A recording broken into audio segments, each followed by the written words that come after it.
Surxon mahallasida suv yo'q deganlar uchun suvli mahalladan bitta xonadon topib qo'ydik mana.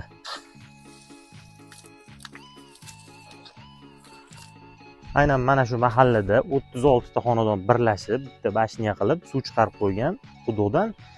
Ichimlik suv sifatida ham ishlatsa bo'ladi. Uyimiz tashqi ko'rinishi mana shu. Remontdan chiqarilmagan hali darvozaxona.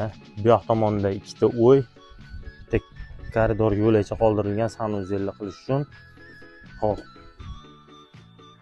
3 ga 4 razmerda, 3 ga ichi. Bu yog'i ham xuddi shunaqa razmer. Xo'p, bu tomonni oladigan bo'lsak. Mana tomni ham qoqib bo'ldik. Endi tunaga olib kelib shundoq samarasini mahma urib tassa bo'ldi.